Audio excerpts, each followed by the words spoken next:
WhatsApp লারা মারছে ভাই সাহেব, আমাদের এলাকার ফারাত তো ভাই সে বিয়া করবো এই হিসাবেতে তার ফ্যামিলির একটা শর্ত জোড়াই দিছে। তার লাই বিয়া করতে করাইতে হইলে তার অবশ্যই কাস্টমার কেয়ারের মতো একদম ধৈর্যশীল মেয়ে তারে বিয়া করাইতে হইব। তো আমি তো এলাকার স্বঘোষিত সম্মানিত জ্ঞানী মানুষ, এই হিসাবে তারা আমার কাছে আইলো শরণাপূর্ণ হওয়ার লাগে। তখন আমি কইলাম যে হঠাৎ করে কাস্টমার কেয়ারের মতো কন্যা বিয়া করতে চাই কেয়ারে।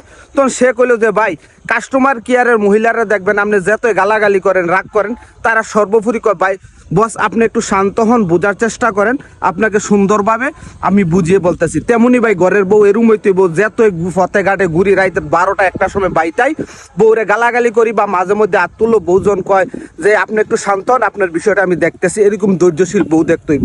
তো আমি বললাম হঠাৎ করে মানুষ সুন্দরী রূপসী বউটু হয়, তুমি কাস্টমার কেয়ারের মতো বউ চাইতেছো কে রে? ভাই সারাদিন দেখি আমার ভাইয়া আর ভাবি যেভাবে চুলো টানাটানি করে মারামারি করে সংসারে যেভাবে অশান্তি লাগে। তো আমি ভাবলাম যে কাস্টমার কেয়ারের মতো যদি একজন ধৈর্যশীল মেয়ে আমি বিয়া করতে পারি তাহলে আমার দাম্পত্য জীবন সুখী হইব।